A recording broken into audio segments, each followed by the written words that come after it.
Bismillahirrahmanirrahim. Dear students, in the last lecture of our first unit, that was our first lecture, we discussed about the sources and the classification of pollutants. हमने उसमें discuss किया mainly जो pollutants की classification है वहाँ हमने देखा that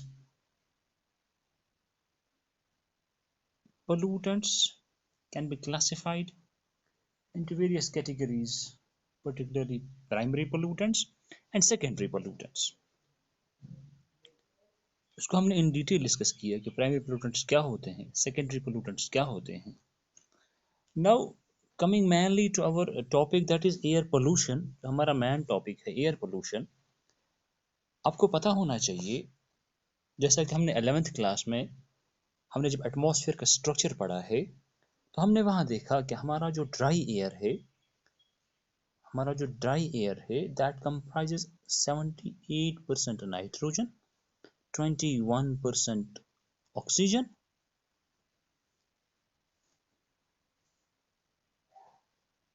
उसके बाद तीसरा नंबर है आर्गॉन का, ऑलमोस्ट 0.93% आर्गॉन,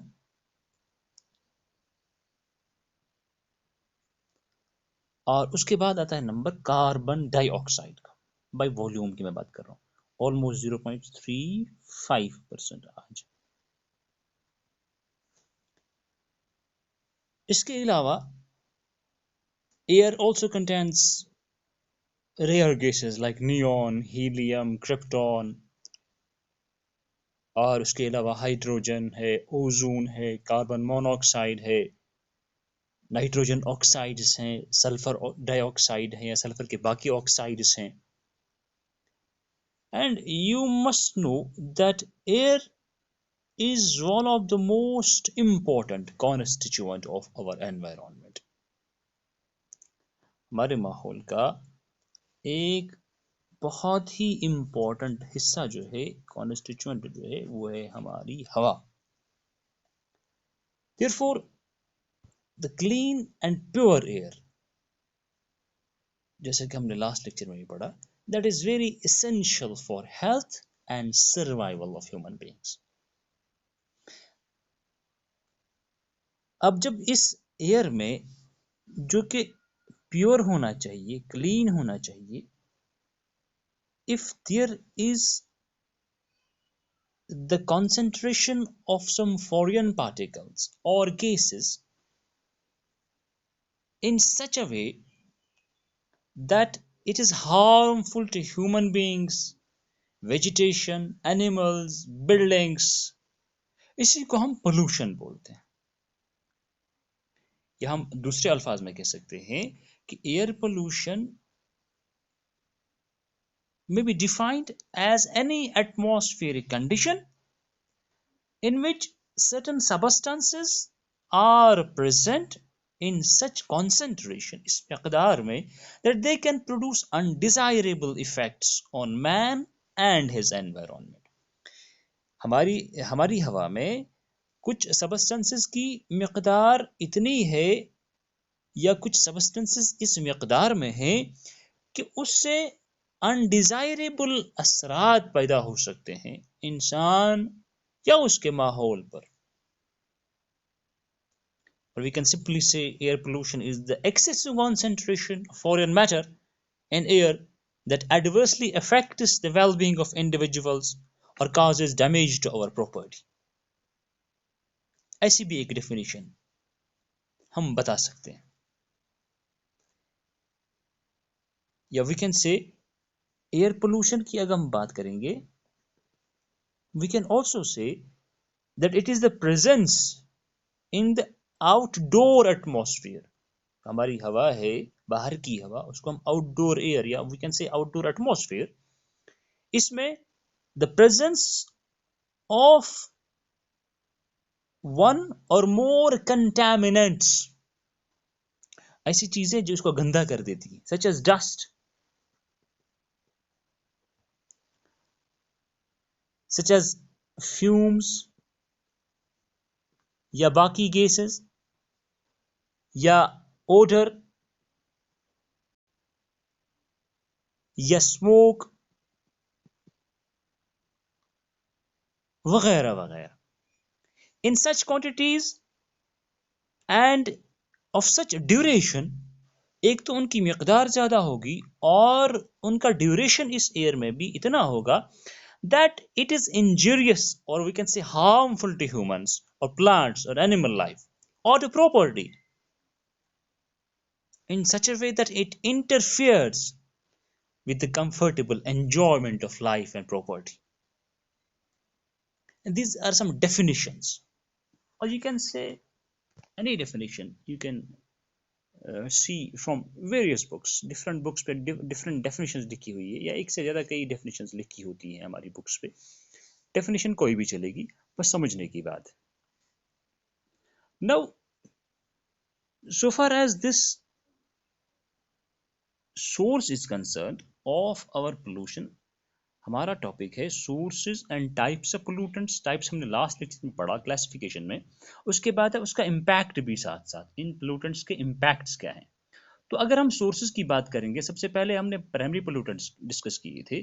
अगर हम प्राइमरी पोल्यूटेंट्स के सोर्सेज की बात करेंगे, वी विल से दैट 5-6 ऐसे कंपोनेंट्स हैं, अबाउट 5 to 6 सच कंपोनेंट्स, जिनको हम प्राइमरी पोल्यूटेंट्स का नाम देते हैं या प्राइमरी एयर पोल्यूटेंट्स का नाम देते हैं. जिसमें नंबर ए मैंने लिखा है पर्टिकुलेट मैटर, या जिसको हम सस्पेंडेड पर्टिकुलेट मैटर भी बोलते हैं, सिंपली जिसको हम गर्दा बोलते हैं. इसकी बहुत सारी किस्में हैं. सल्फर डाइऑक्साइड है, सल्फर ऑक्साइड्स हैं, वो भी प्राइमरी पोल्यूटेंट्स में आते हैं. कार्बन मोनोऑक्साइड आ सकता है, हाइड्रोकार्बन्स आ सकते हैं, नाइट्रोजन ऑक्साइड्स आ सकते हैं, या हाइड्रोकार्बन्स भी आ सकते हैं. They are all primary pollutants. So far as their sources are concerned, अगर हम सबसे पहले पर्टिकुलेट मैटर की बात करेंगे या एसपीएम की बात करेंगे, सस्पेंडेड पर्टिकुलेट मैटर की बात करेंगे, व्हाट इज दिस? ये सिंपली गर्दा जो होता है, मुख्तलिफ किस्म का गर्दा हमारी हवा में. इट कंसिस्ट ऑफ सॉलिड्स या liquid aerosol. Suspended particulate matter जो होता है उसको हम एरोजोल बोलते हैं, AEROSOL, एरोजोल. Liquid droplets या solid droplets. I say suspended particulate matter या particulate matter होता क्या है? The solid and liquid aerosols जो suspended होते हैं, लटके होते हैं, हवा में होते हैं, the atmosphere, इसको हम particulate matter बोलते हैं.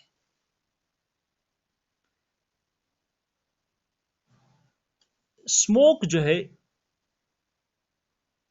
जो धुआं है, इसमें भी पर्टिकुलेट मैटर हो सकता है, गैसेस हो सकती है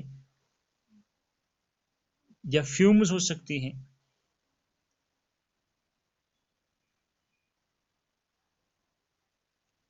हम जब इन पार्टिकल्स को ब्रीथ इन करते हैं,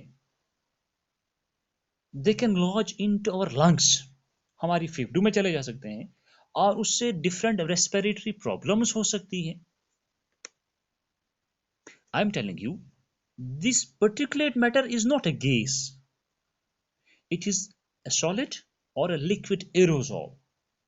इसकी कई किस्में हो सकती हैं. हम इसको सूट जो होता है हमारी हवा में जो स्मोक होता है, या सिंपली जो डस्ट होता है, ये सारे का सारा पर्टिकुलेट मैटर में, या हम इसको सबको सस्पेंडेड पर्टिकुलेट मैटर में इंक्लूड कर सकते हैं.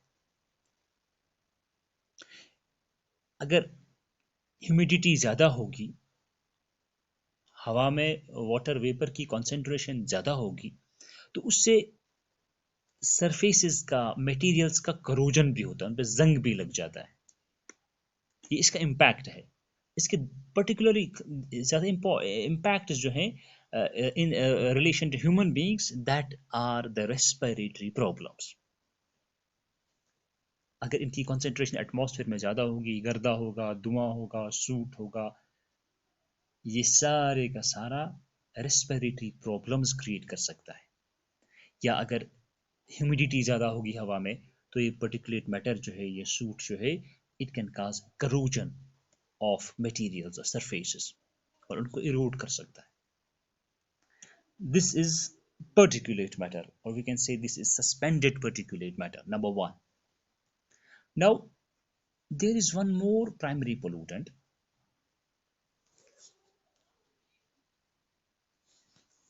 ये हो गया एक सोर्स हमारी एयर पोल्यूशन का.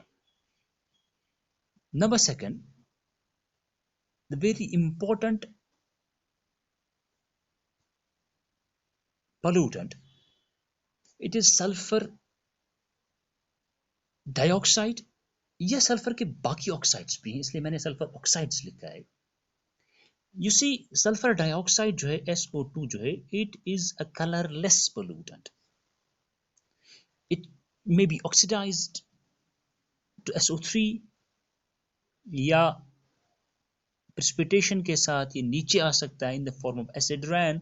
H2SO4 भी इसका बन सकता है, इसको हम तेजाब बोलते हैं. अगर इसकी कंसंट्रेशन ज़्यादा होती है, दैट वी विल इंशाल्लाह read in the lecture of acid rain. अगर हमें पढ़ना था, वो जो इंडस्ट्रियल एरियाज होते हैं वहाँ सल्फर ऑक्साइड्स की कंसंट्रेशन एटमॉस्फेयर में बहुत ज़्यादा होती है.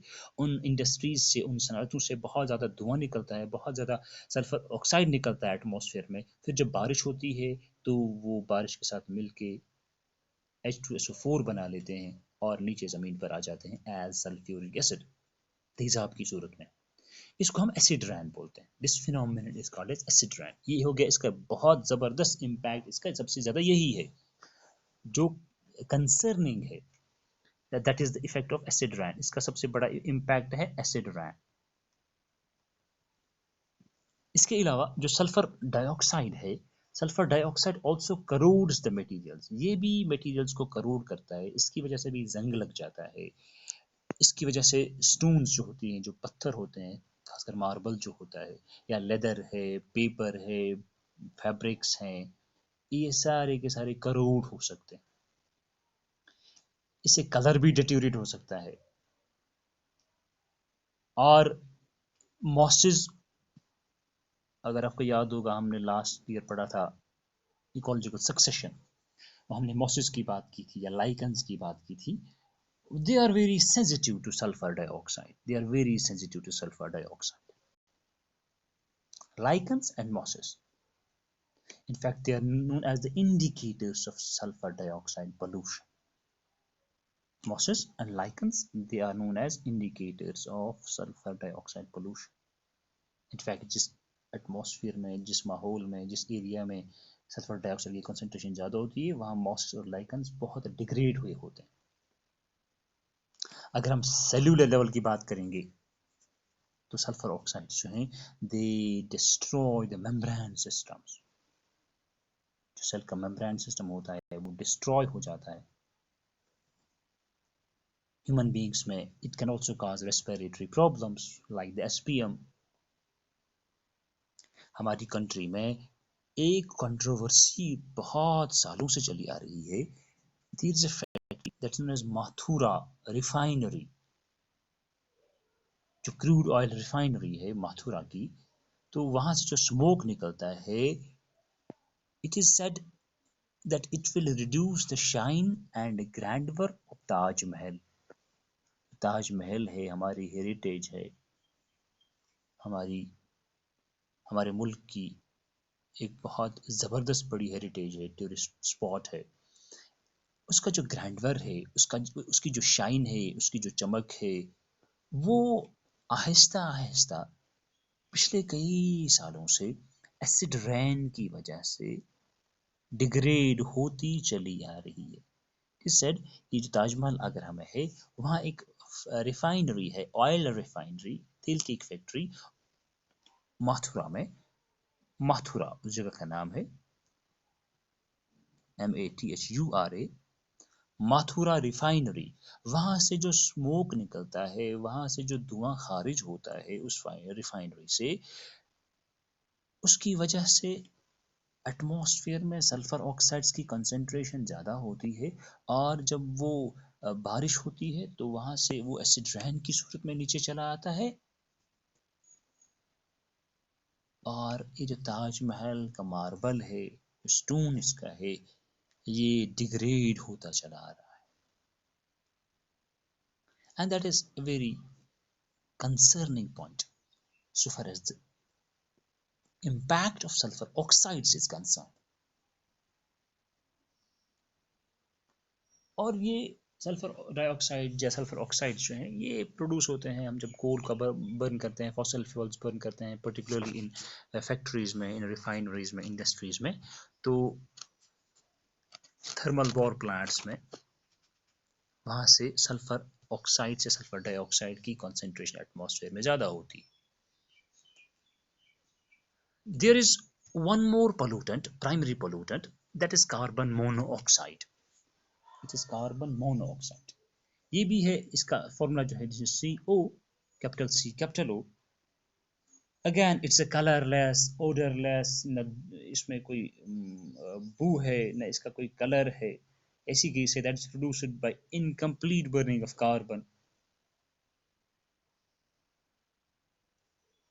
particularly due to the burning of petrol, diesel, and जो हम घर में लकड़ी जलाते हैं या हमारा जो ट्रांसपोर्ट है, ट्रांसपोर्ट इंडस्ट्री जो है, हमारी गाड़ियां जो है, वहाँ से भी इसका बहुत ज़्यादा इखराज होता है कार्बन मोनोऑक्साइड का हमारे एटमॉस्फेयर में.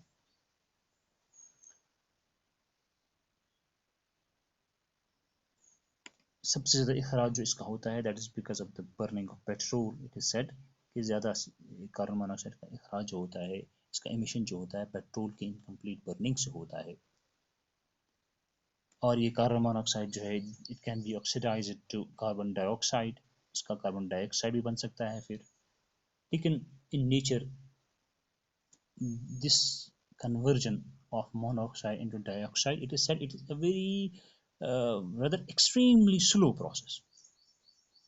ह्यूमन बींग्स में कार्बन मोनोऑक्साइड जो है हमारे ब्लड के साथ इसकी ज़्यादा एफिनिटी है हमारे हीमोग्लोबिन के साथ as compared to oxygen. It is said carbon monoxide is having much more affinity, 100 times, rather 200 times more affinity with our hemoglobin. इसीलिए कभी कभी आपने सुना होगा क्या होता है कि जब रात को कहीं स्कूल की बुखारी जली होती है और वहाँ वेंटिलेशन नहीं होती है, खिड़कियाँ बंद होती हैं, तो कार्बन मोनोऑक्साइड की कंसंट्रेशन उस कमरे में ज़्यादा हो जाती है. विद द रिजल्ट ये जो वहाँ सोए हुए लोग होते हैं, अल्लाह बचाए, ऐसे कई सारे वाक़ात हमारे सामने मौजूद हैं. हाल ही में पिछले कई सालों से हम सुनते आ रहे हैं कोल की बुखारी जलती है या गैस की बुखारी जलती है हमारे कमरों में, लेकिन वेंटिलेशन नहीं होती है, कमरा बंद होता है, हवा नहीं होती है, ऑक्सीजन की कंसंट्रेशन कम हो जाती है. विद द रिजल्ट इस कोल के जलाने से कार्बन मोनोऑक्साइड कमरे में ज़्यादा हो जाता है और ये इस सोने वाले के ब्लड में चला जाता है and it's very poisonous. It abruptly combines with the hemoglobin and it forms a compound that is known as carboxyhemoglobin. ये ऑक्सीहीमोग्लोबिन जो ऑक्सीजन के साथ बनता है, इसी तरह से कार्बन मोनोऑक्साइड के साथ बनता है कार्बोक्सीहीमोग्लोबिन. एंड बहुत कम चांसेस है इस आदमी के बच जाने के. जितना ये ज़्यादा हुआ होगा हमारे ब्लड में इसकी कंसंट्रेशन, तो इस आदमी की अब्रप्टली डेथ हो जाती है. This is known as anoxia. इसको बोलते हैं asphyxial death due to anoxia या ऑक्सीजन की कंसंट्रेशन की कमी की वजह से. ऐसे एनॉक्सिया याद रखा करो, ANOXIA, एनॉक्सिया.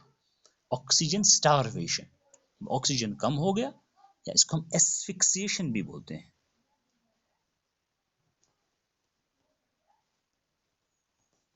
ASPHYXIATION,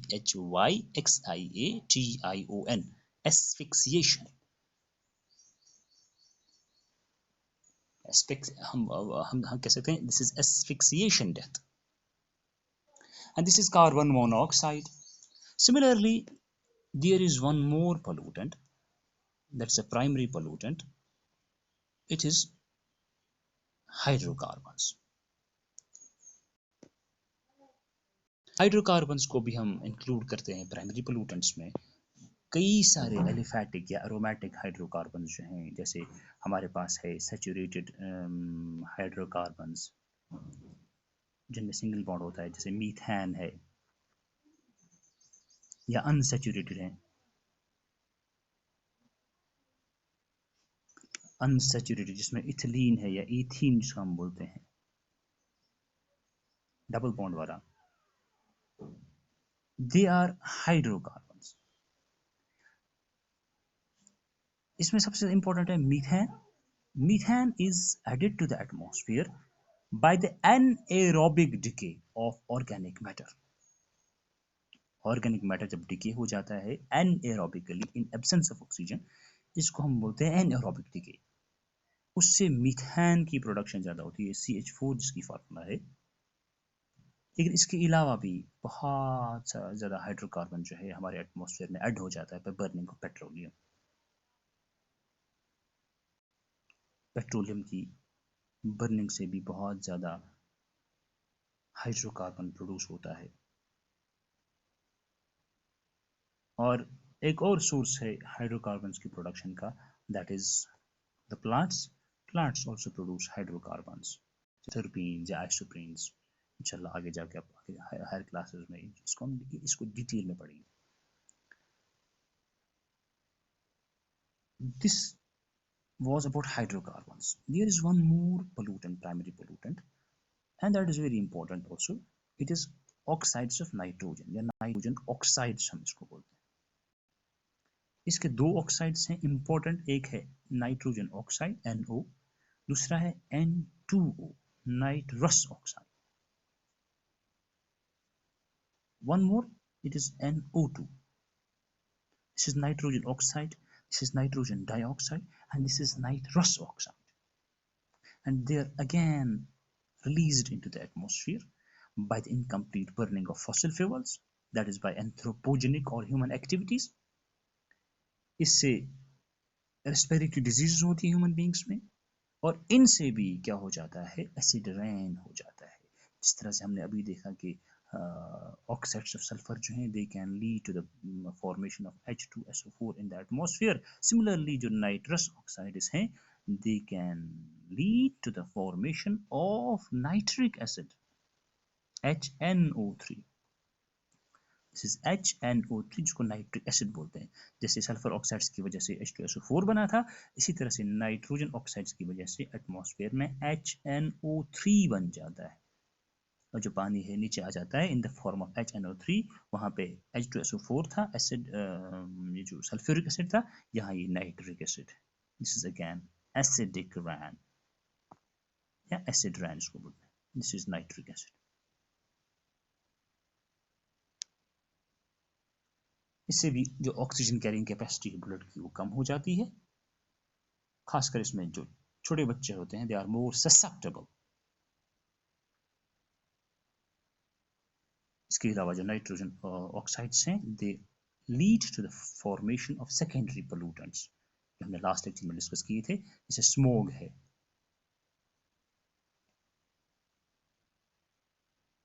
वहाँ हमने पढ़ा था कि सेकेंडरी पोल्यूटेंट्स जो होते हैं वो ज़्यादा हार्मफुल होते हैं as compared to primary pollutants. उस फिनोमिनन को हमने वहाँ साइनर्जिज्म बोला था, या सिनर्जिज्म, जो भी आप प्रोनाउंस करें। One more pollutant that is again a primary pollutant, we can include it in primary pollutants. This is chlorofluorocarbon, CFC जिसको शॉर्ट में बोलते हैं। ये जो क्लोरोफ्लोरोकार्बन्स हैं, ये ज़्यादा पुराने नहीं हैं। In fact it was a compound जो हमारे फ्रिजेस में यूज़ होता था। हमारे जो फ्रीजर्स होते हैं उनमें एज कूलेंट यूज़ किया जाता था। जब ये नया नया तैयार हुआ था लेबोरेटरी में, तो साइंटिस्ट बहुत खुश हुए थे कि हमारे पास एक ऐसा कंपाउंड आया कि ये इनर्ट है, ये किसी के साथ रिएक्ट नहीं करता है, इससे कोई इफेक्ट किसी चीज़ पर नहीं पड़ता है। लेकिन बाद में जब रिसर्च हुई, जब ओजोन डिप्लीशन देखी गई, हमारे ओजोन की जो हमारे ओजोन का जो होल हुआ है, बहुत बड़ा होल हुआ था एंटार्क्टिका में, तो मतलब ये कि वो डिग्रेड हुआ था। तो वहाँ रिसर्च की गई तो देखा गया कि वहाँ क्लोरोफ्लोरोकार्बन्स पाए गए, क्या हुआ कि हमारे ट्रोपोस्फियर में ये तो एज सच कुछ नहीं करता है, but eventually it moves out of this atmosphere of our troposphere and goes into the stratosphere, जहाँ पे ओजोन है, और स्ट्रेटोस्फियर में जो क्लोरोफ्लोरोकार्बन है ये ओजोन के साथ मिलता है और इसको डिग्रेड कर देता है, ओजोन की कंसंट्रेशन खत्म हो जाती है। विद रिजल्ट अल्ट्रावायलेट रेज जो है, यूवी रेडिएशन जो है ज़मीन पे चली जाती है और उससे बहुत ज़्यादा बुरे असरात पड़ते हैं। And this is chlorofluorocarbon. Usually मैंने आपको बोला these are the compounds, they are released particularly from air conditioning system and refrigeration जो है।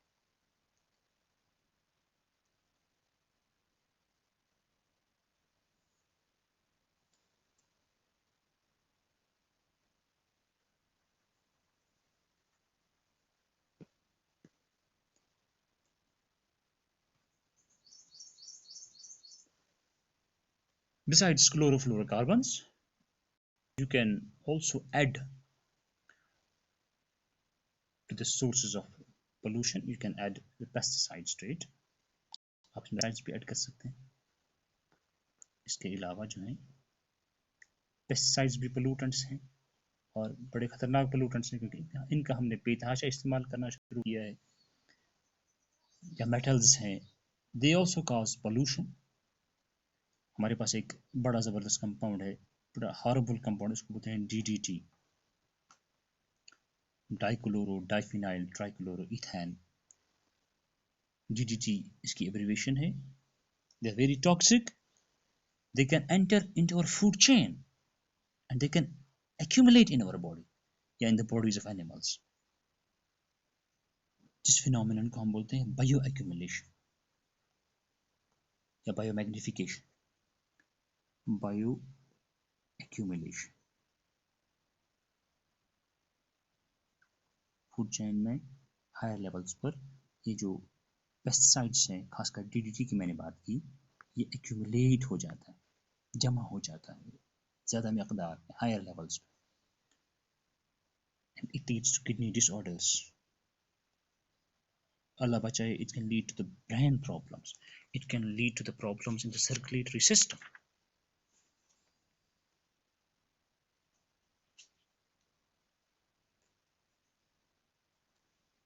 And this was regarding the sources and impacts of primary pollutants की हमने आज बात की, कि उनके सोर्सेज क्या है और उनका इम्पैक्ट हमारे एयर पर क्या है।